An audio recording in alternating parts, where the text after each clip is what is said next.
We are delighted to have you join Youth Focus on Aneke TV. It is the program whose duty it is to place a check on the attitudes and activities of the young people. To achieve this, we make opinions, we give commendations, motivations, criticisms, and of course, we say bravo to those young people whose attitudes have been verified to be good. Thank you so much. We will ask you and we urge you to keep the flag flying even higher. My name is Chukwamaka Obasi. And our focus for today is on the drug abuse amongst youth. Permit me to introduce to you some important people. Of course, the young people we have on the studio today for today's program.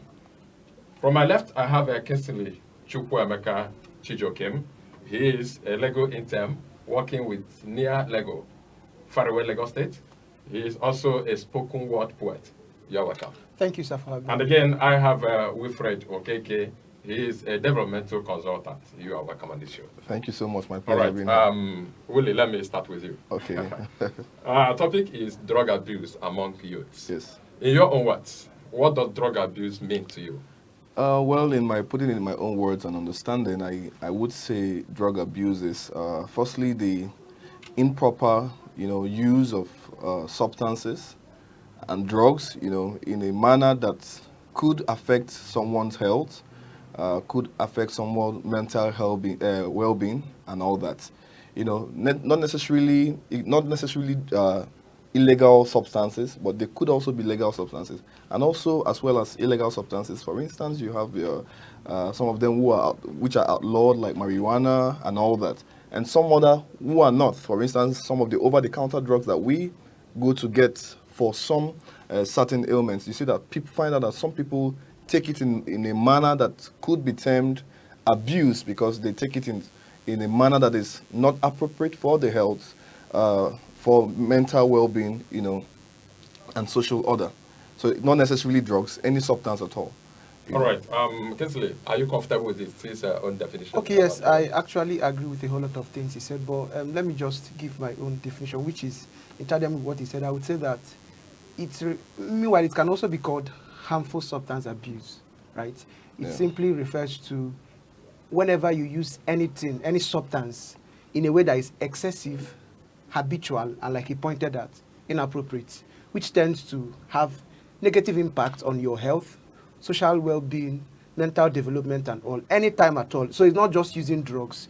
It could be whenever you use drug longer than prescribed, or whenever you use drug for an order that was not prescribed. For instance, to get high, for instance, to feel this sensational feeling, or to feel very, very rejuvenated at all. So anytime you use drugs that is in its inappropriate means, or what it was not stipulated for, it is drug abuse. It could be legal drugs or illegal drugs, notwithstanding. Okay. All right. Wilfred, Yeah. let's. I want you to be sincere. Was there a time you indulged in drug abuse? Yes. Now or maybe in the past. Yeah, funny enough, I actually had tested what you could call a harmful substance, when I was in university. But thankfully not. It was just out of probably curiosity, but thankfully that didn't continue. Is that so? All right. That is wonderful. And today you are here to Yes. speak against drug abuse. Yes. How do you feel speaking against drug abuse? Yes. Something you have tested sometime in the past. Yes. And they had an ugly experience about it. Yeah, exactly. Because I really think this is something that we really need to talk about, because it's a growing concern, for young people. I was driving past somewhere and I saw a young boy who we grew up together with, plays the football very well, and I saw him dressed somehow, and I stopped. I had to stop, and I called his name. Is it not this person? And it was him, actually, almost roaming mad in the streets. And I was really very disturbed, because this guy was somebody that had great talents, football talents, and all that. I remember growing up, if we choose our five-a-side, you always wanted to be on your side, because he could actually play football very well. And so I started asking questions. They say, the guy had issues, mental health issues, because of the substances that he takes. And if you go around, you will see that this is becoming a menace. It's becoming a pandemic for our young people, destroying destiny. I know someone who dropped out of school because he became mentally derailed out of taking hard substances. So I think it's something that we really need to begin to talk about, because I do not see anything that people gain, taking drugs. There's nothing to gain in doing that, but you have everything to lose. So it's something that we just need to speak against. I mean, it's not. I wouldn't even wish my enemy that. All right, Kinsley, is there any other thing that one can tend to abuse apart from drug? When you talk about drug, it's general. It's not just drug prescribed by doctors. It could be marijuana, like it's taught. It could be alcohol. So yes, there are things you abuse aside drugs. So that's where alcohol comes in. People also abuse stuff like petroleum. People sniff it. It's called inhalants. We have petroleum. We have even correction pen. There is a whole lot. It has digged deep into the fabrics of the society, especially which is prevalent among young people. So it's not just drugs, like drugs given by doctors. It could be, like I said, petrol. It could be correction fluid. Wow. It could be diesel. Anything. As long as you are taking it in a way that is not prescribed, it is still abuse. And yes, beyond the borders of just drugs, the generic form of drugs. All right. If you're joining us now, this is Youth Focus on Aneke TV. Our topic for today is drug abuse among youth. And I have Kinsley Chukwuemeka Chijokem here, a Lego intern working with NIA Lego in Lagos State. He is also a spoken word poet. And also I have Wilfred Okeke here, who is a developmental consultant. They are also, as a matter of fact, they are dealing with this particular topic and then teaching you and as well entertaining you on all the intricacies that are surrounding drug abuse, especially among young people. All right, Wilfred, what could one say to be the causes of this drug abuse? Like I was saying earlier, there could be a lot of factors responsible for people abusing drugs, but it may not even be exhaustive, but I will try to mention some of them. Firstly, you talk about influence, whether you call it media influence, or peer pressure, as the case may be, or environmental influence. For instance, when you look at the kind of musical videos that our so-called celebrities promote, you hardly see a musical video where there is no display of, people smoking, people abusing drugs, substances. A lot of our artists sing about it. They promote it with their songs. They promote it in their musical videos. And some of the people who have influence over young people promote it in their social media handles. So people grow up to think that this is the way, to go. When you're in a society and everybody the people that you look up to seem to be doing a particular thing, and you are not yet doing that thing, it feels that as if you are lost out or you are not in tune with what the trend is saying. And so that speaks a lot to why a lot of young people, go into drug habits. Talk about curiosity.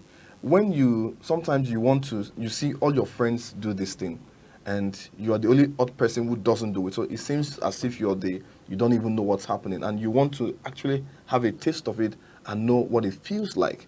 These are some of the things that make people take drugs. Peer pressure, and as well, like I said, there are things that we begin to look at. People think that when they take drugs, they get high, that it eases them off stress, takes away their pains, or gives them some kind of enhancement to perform certain duties, which is not necessarily true. So people take it as maybe performance enhancer to be able to enhance their performance, maybe in sports, or they think they want to get high, and they take it. So there's a whole lot of reason why people take it. Some people are depressed. They feel that the only way to get out of depression is to go take some drug and forget about your pains. But when the drug clears from your eye, has the pain really gone away? Has the depression really gone away? The answer is no. So these are some of the reasons that make our young people indulge in it. And I am particularly concerned about the influence of people who our young people look up to on these people, young people who are coming up.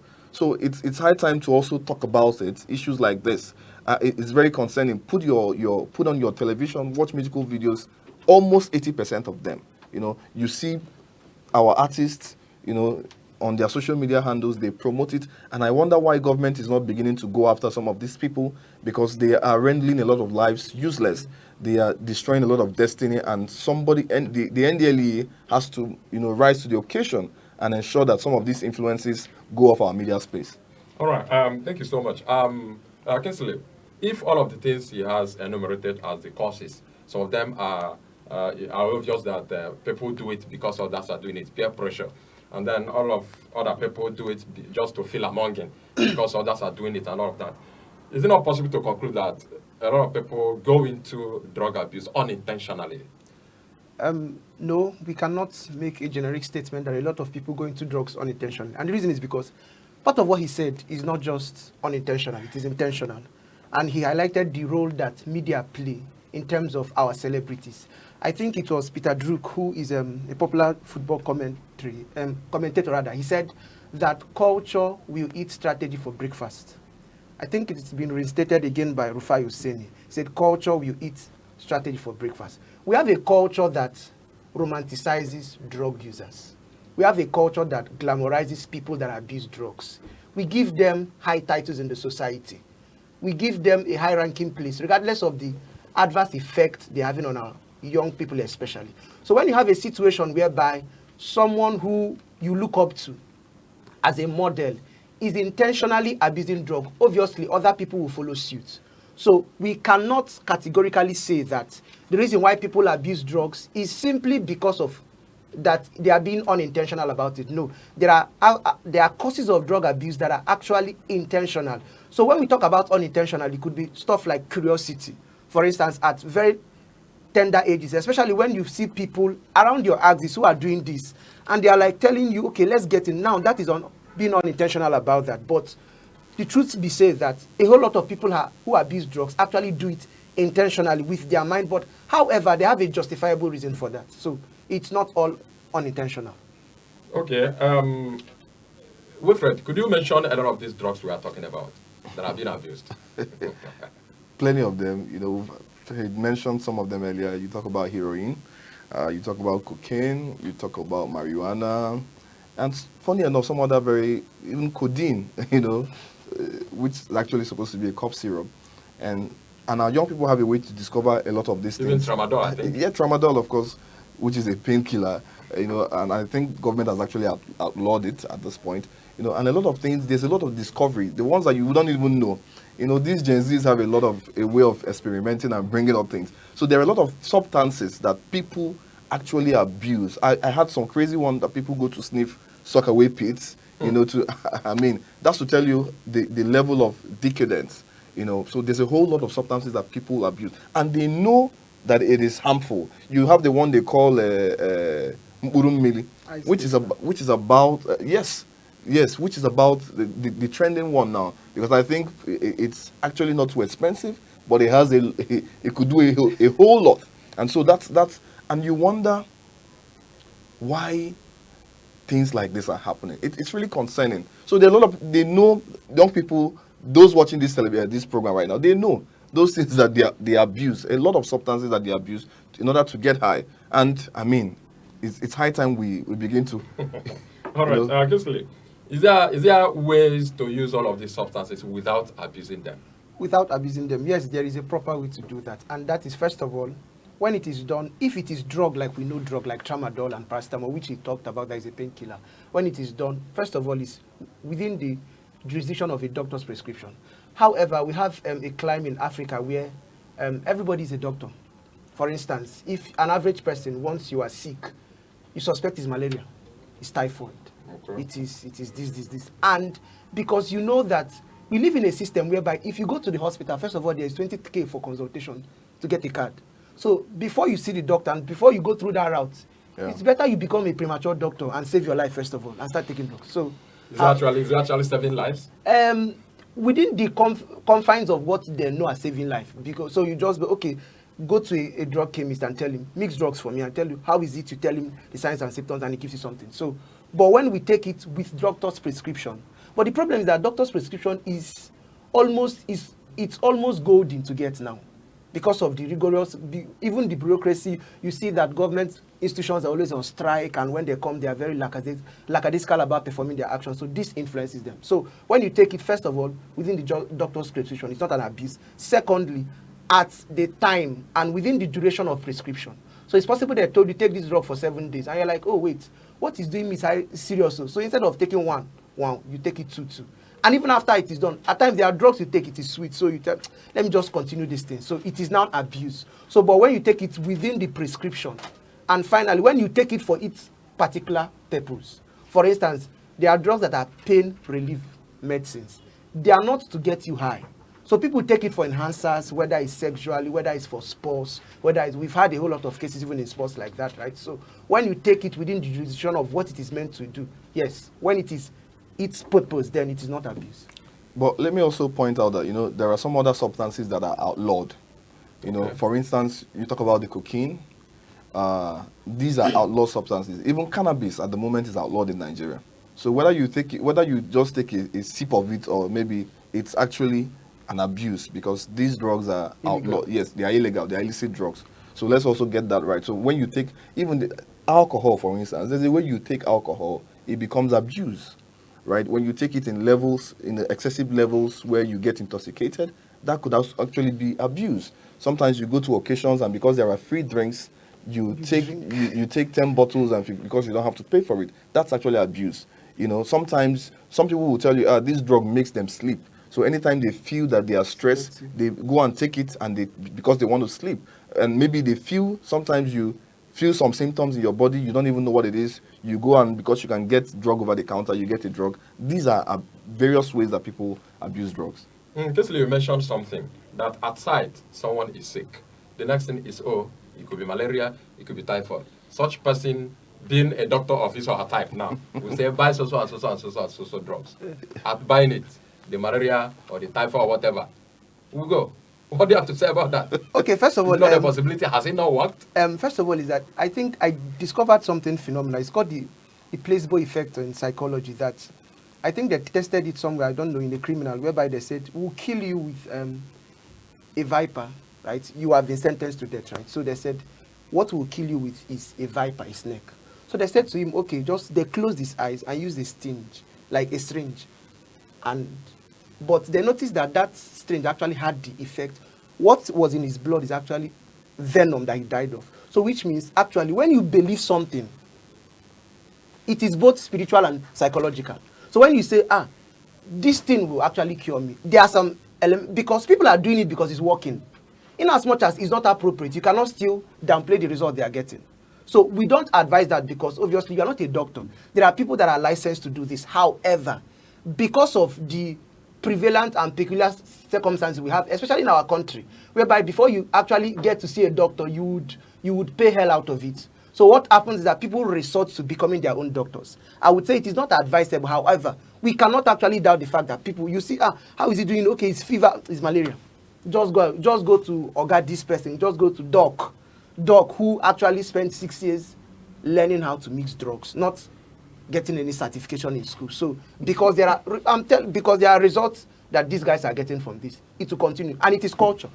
So all the strategy, it will not conquer. It is cultural. All right. Let us come to the aspect of the effects of this drug abuse. Yes, Wilfred.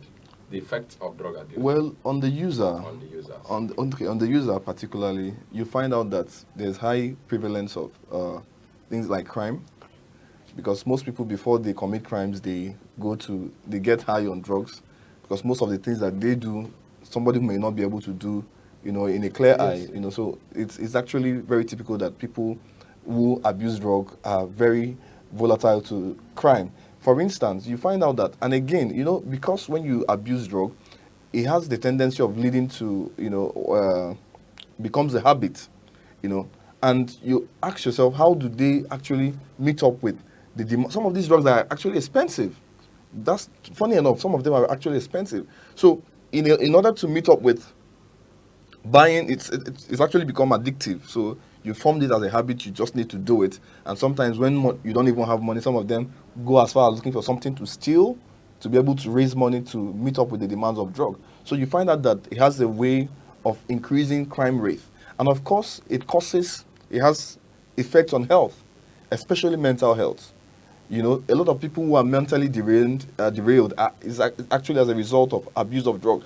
Go to the street and take a census of some people who are mentally derailed. It's actually as a result of abusing drug and other illicit substances. And again, you look at, they become liabilities to the society. They become liabilities to the society. There's a whole lot of effect. And it could actually lead to death, interestingly. We've had a story of a person who, after getting drunk on alcohol, fell down from a balcony of a building and died. So people also, you see people abuse drugs, take alcohol in excessive substances, they go, they crash their cars, it leads to death, it leads to destruction. So the consequences are very enormous, you know, and that's why we're encouraging everybody who is listening to this program to say no to whatever form of drug abuse. All right, thank you so much. Kinsley, on the same effects of drug abuse on young people, because this seems as the climax of the show. Okay, I would say he talked about the effect of drug abuse on the person. So I will take it outside the person now. I will talk about the society, which is the country at large. So the smallest unit of the society, which has the greatest effect, is family. So when someone becomes a drug addict, for instance, the father, it becomes a pattern, right? And children will copy. Because oftentimes we don't know that children copy not what you are saying, but what they are seeing. They reflect the mirror, whatever you do that shines most. So you see someone that is a habitual smoker telling his child, if I catch you with alcohol, come, it is within a time frame, he would adopt the same lifestyle. And obviously, there is something that is associated with it. One, when you start taking drugs, it affects your cognitive reasoning. It affects the role you play in the family. As a father, you have more, especially when it becomes an addiction, you have more reasons to channel your money to the wrong source. Whether it is the child, whether it's the father, the parents, it has effect in the family. And guess what? When you look at the dysfunctionality of the society, it boils down to family. It is an abused home that produces abused people that increases crime, like he's saying. So oftentimes when you entertain or when you interact with the criminals, they will tell you they come from dysfunctional homes. And part of what attributes to dysfunctional home is actually alcoholism, smoking, and all that. Now I'm talking about the society. Nigeria spend a whole lot fighting drugs. We have a very terrible image globally. You can stand at embassies and all over, and they are searching. Immediately they sense that you're a Nigerian, they will search you specially, because you are a prime suspect. You a suspect. They will take you inside, exert, because we are very wonderful in this country. People can take it as swallow and go outside and transport. People can take it as whatever. So once you are there, they will not give you the same level of treatment they are giving meaningful people. And this will obviously impact the economic climate, because nobody who is an investor will actually come to invest in a system whereby there's a bad image. For instance, when you mention Nigeria globally, there is something that comes to your mind. It's not the same thing that comes to your mind when you mention countries. Let's not go to the West. Let's mention countries within Africa. So it has, now first of all, is that if there is increase in crime again, there will be increase in the money spent on crimes. Fighting crime. So instead of talking about stuff like building infrastructure for development, creating job opportunities, you are channeling it to fight crime, which is as a result of drug abuse. So it has a whole lot of, that is why everybody has to be part of the fight. Whether you say, my children are innocent, don't worry, they will grow to face a society that is not innocent. Thank you so much. When there is increase in crime, there is also going to be increase in the money spent in fighting crime. Thank you so much. Let us observe just a short break. We shall be right back.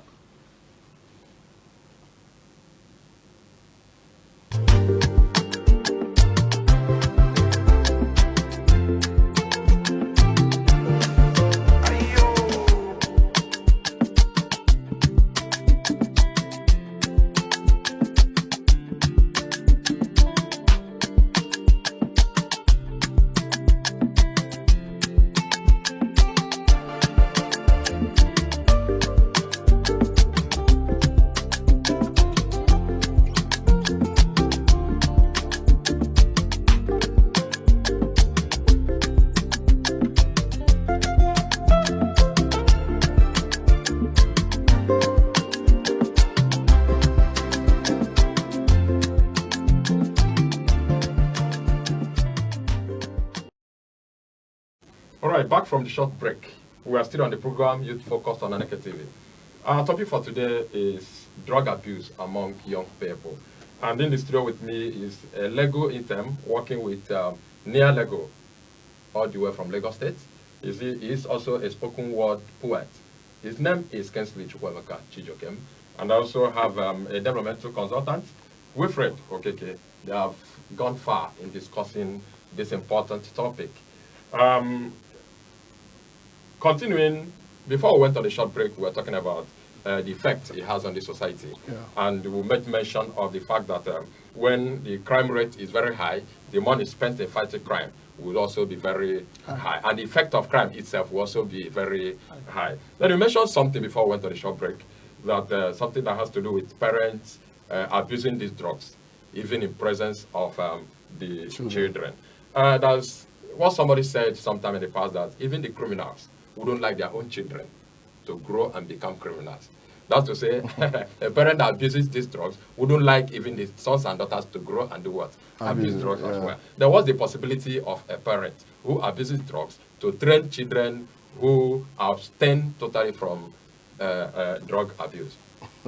There is a possibility, actually, but the point is that he made very important points, when he was speaking, and I think it's really what we're emphasizing, the fact that, when you have people, just like we talked about the influence that our so-called celebrities wield on young people, so bringing it down to the families, children would learn very, from their parents when they see what they see their parents do, and so when you have, and of course, children perceive that their parents are, some of them see them as role models, they see them as examples, they feel that whatever that the father does or the mother does is right, so they assume that maybe when they are, maybe at very tender ages, see the father taking drugs, they look up to that point where they would actually also take these substances like their parents. Maybe, you understand, maybe they may not do it under their watch, but whenever they break loose, from their parents' hold and all that, you will find them doing things like that. So it's very natural that people would actually copy family patterns, right? And so that's why we're also using this media to actually encourage people who are listening to this program. Not just about taking it in front of your children. You don't need to take it at all. The cost is enormous. Look at the way our young people are radicalized, taking up arms, going into kidnapping. When we begin to talk about the cost of this thing, it's actually very expensive to deal with. Drug has actually cost a lot for us. You can look at the rates of kidnapping. You hear the kind of things that people do in this country, and you know for sure that this one has not been done with a clear eye. This has been done under the influence of something. So the more you promote drugs, directly or indirectly, the more you promote crimes like kidnapping, gangsterism, cultism. All these things are interlinked. You can't talk about this without talking about this. So there are multiple dimensions to this, and that's why we are urging everybody listening to this program to say a big no to drug abuse. All right, thank you so much. Kesle, what do you have to say to such parents? Because in such a case, we are parents who train children or who are meant to be role models, and they train their children. When they abuse the drugs, even in presence of their children, what type of society are we building? Talk to such parents. Okay, I would say that, first of all, you have to understand that if not for your sake, at least I know maybe you are old, you don't value your life, you don't value whatever you have left to do. At least for the sake of another generation, spare them. Spare them the trauma. Because once you start growing as a child and your father becomes a notorious drunk, for instance, there is this stigmatization you start facing. So at a very tender age, you are suffering low self-esteem, you are suffering abuse among your peers. So life is already hitting you 2-0. You've not started life, you are already at a disadvantage. So I'm telling such parents, first of all, is that it is possible for you to break. Yes, addiction is not easy to stop. However, there is a way out. Yes. Which along the line, we'll still talk about that, right? So first of all, is that there is a way out. Secondly, is that you have to find a purpose beyond yourself, right? So I'm giving you one, your children. Because I can tell you, maybe they're not doing it before you, but they are doing it. Or they will do it. It is a principle. They will do it. They will do it, except maybe by some providence we are not aware of.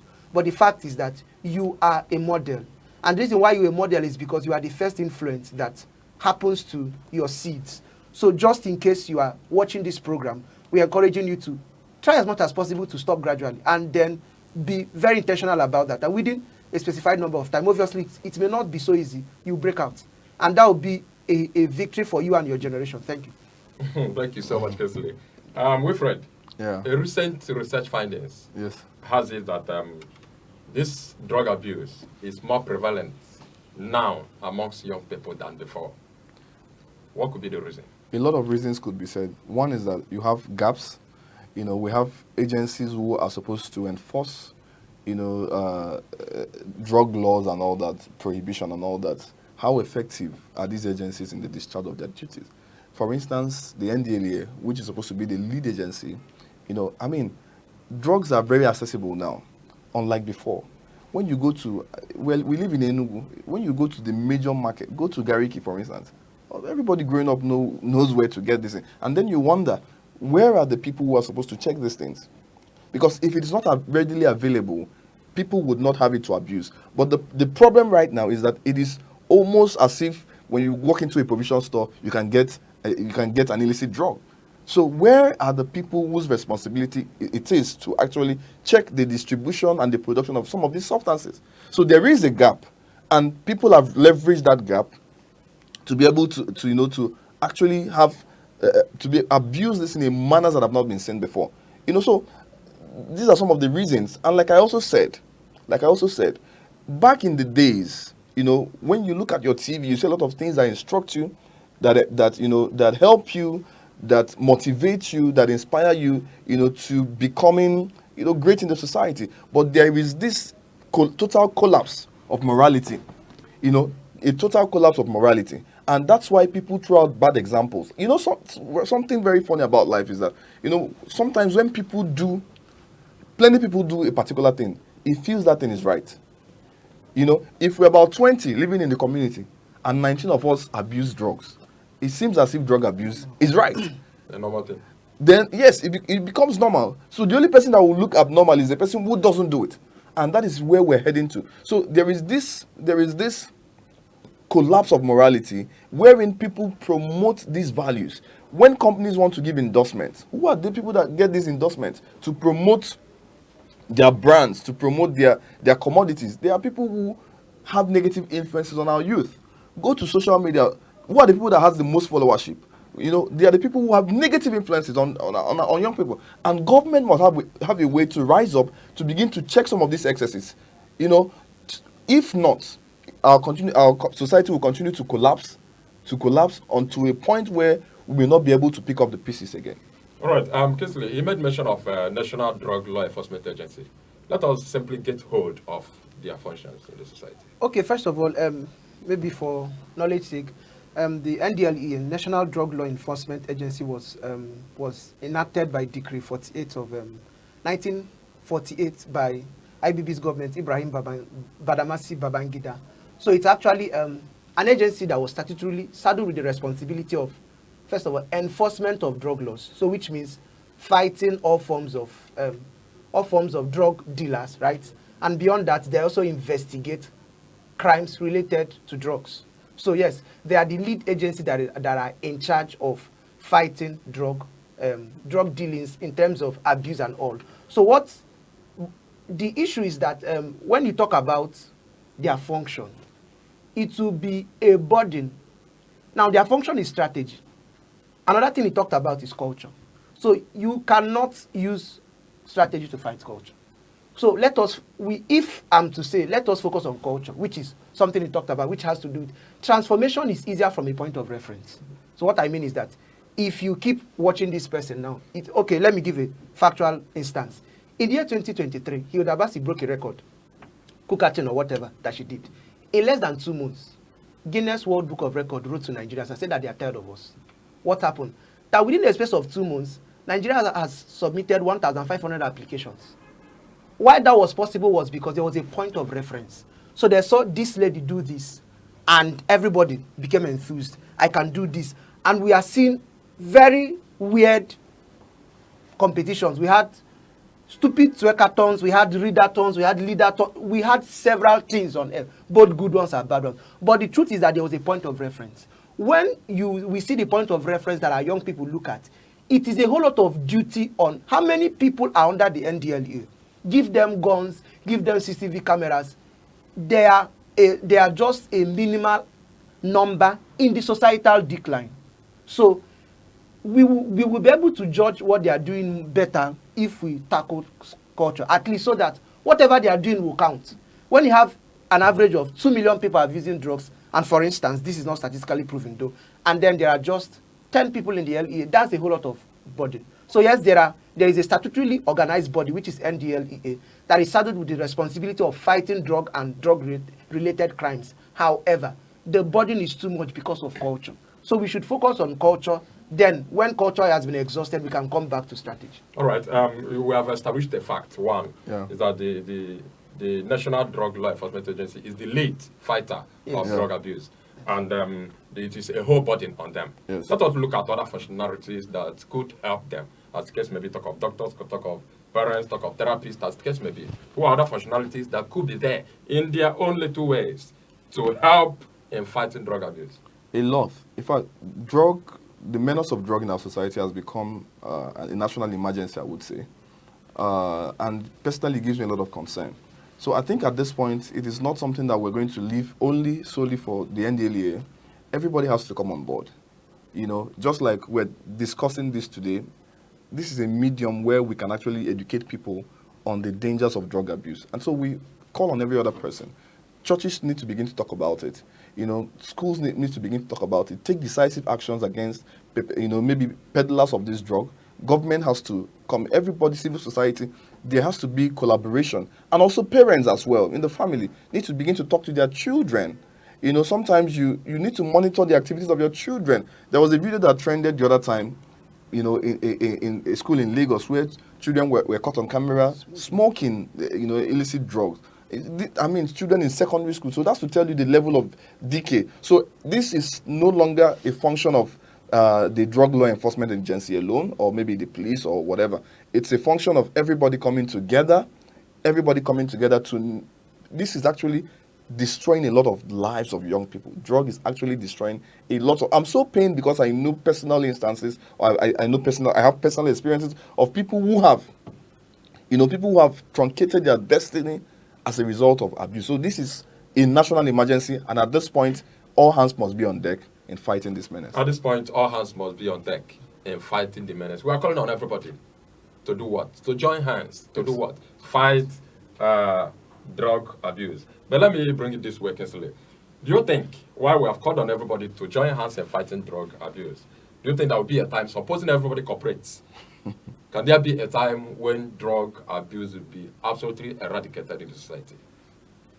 That would be a utopian concept. It's sounding idealistic because drug abuse is one of our issues, right? So you will now find out that several things are connected, right? So you can't isolate one menace, right? Because there are other connections like crime you talked about, like poor parental upbringing. So if we are just fighting drug abuse, this is a product.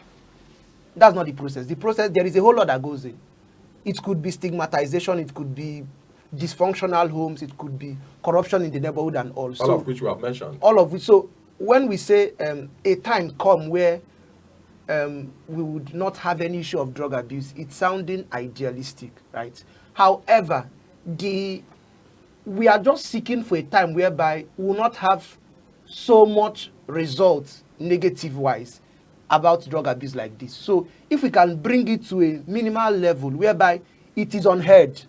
For instance, there were times where people had to hide under a bush, Exactly. hide under somewhere to smoke, but now secondary school boys were caught in Lagos smoking on camera.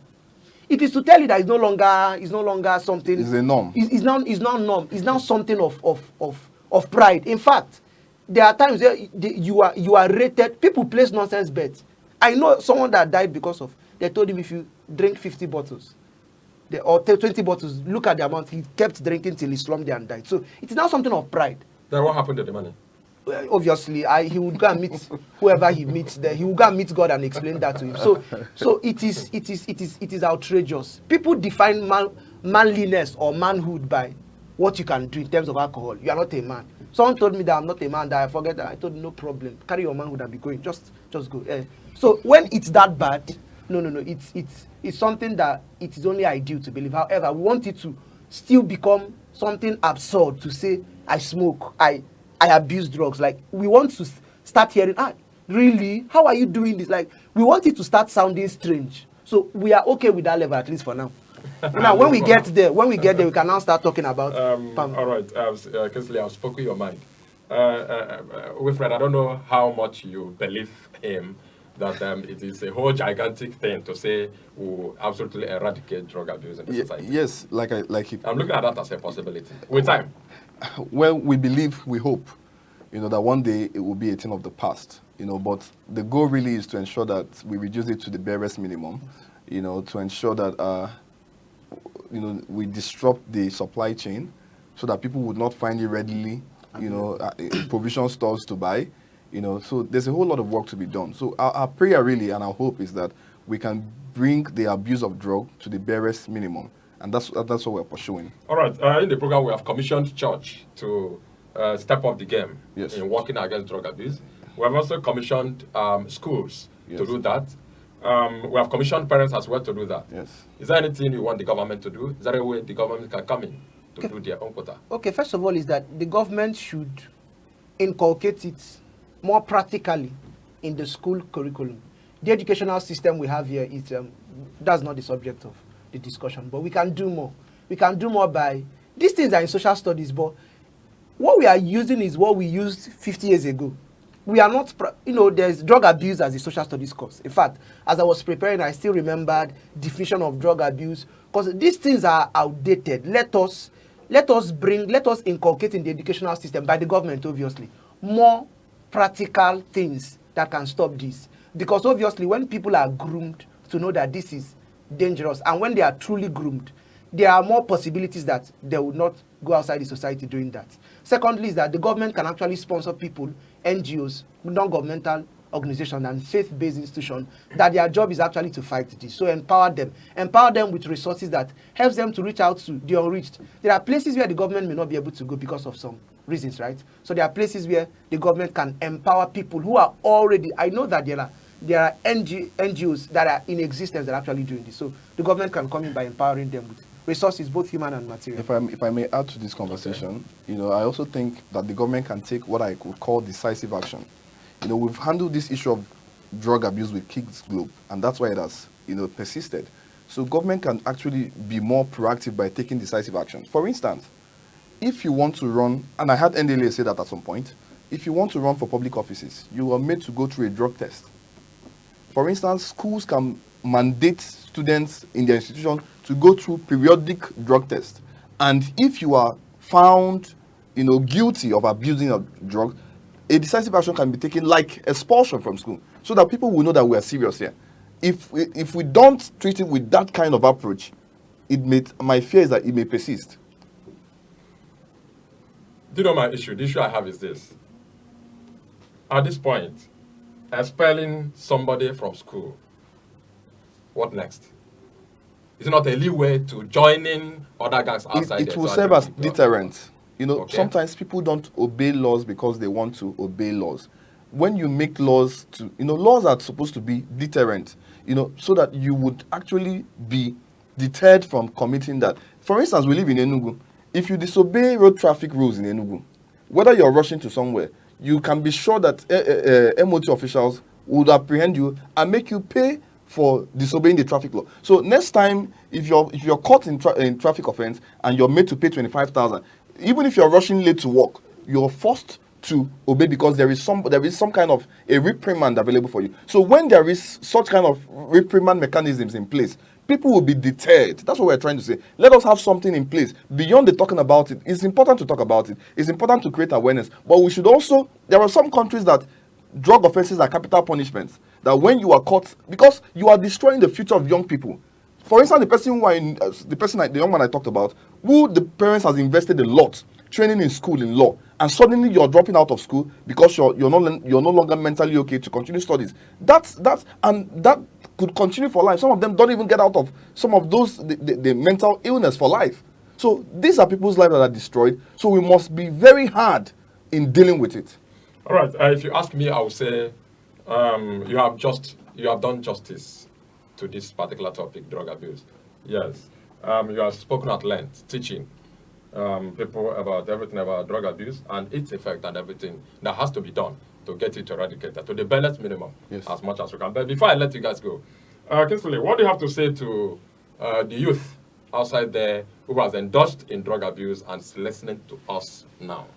Okay, first of all is that I want you to know that you will not be an exception to the product, to the end result of drug abuse. So because people actually start it in the sense that, don't worry, I'm strong, I can. You will not be an exception. The law of gravity is anything that goes high must come down. If you go high, you still come down. You come down to a state. So know the consequence and know if it's something you can deal with. So if you've checked, because I tell people, why go through this route? Check people that have gone through. Where did they end? You will end there. You will not be the exception. You will not be the one that will break that law. You will surely end there. Now, having known your terrible state, I can tell you that there is a place of coming back. First of all, accept there is an issue. It doesn't make you more of a man. In fact, it will deplete your essence. You stop functioning maximally in your God-given potentials. Having accepted that, now approach people that can help you. First of all, is that whether it is a faith-based institution, talking to a counselor, these are all your friends that you can trust, in quote, not people that will use your secret as gist or content material. So all I'm saying is that you are not an exception to the rule, but I can tell you that you can break out. So approach. There's this man, practical example, Clint the drunk. I'm saying this because it's on public. He posted, I saw a video that he was a smoker, I don't know, but he said that he entered church one day and all of a sudden he left and the appetite died. These are transformations that are possible actually. So what we are saying is that at least accept that this thing is bad.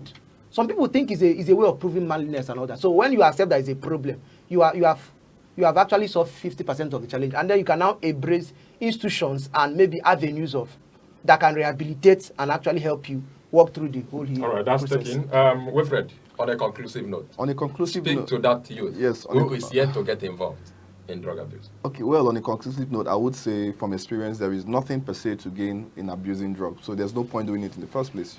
You can actually maintain optimal performance in whatever you do, your studies, your academics, your business, whatever you do, you can actually run optimally without any influence of drug. So there is no point abusing it. There is all to lose in abusing drugs. So there's no point trying this in the first place. There's no point trying to abuse drugs. Thank you so much. I've been with Lego Interim, working with near Lego, all the way from Lagos State. A spoken word poet. Kensley Chukwuemeka Chijokem. Thank you so much for coming. Thank you so much for having me. And I've been with the developmental consultant, Wilfred Okeke. Thank you so much for coming. Thank you, my And pleasure. our viewer, I thank you so much for being there. It's been a nice time we shared with you. We have discussed drug abuse among young people. He who has ears, let him hear what the Spirit says to the church. Thank you so much. My name is Chukwuemeka Obasi. We'll see you again.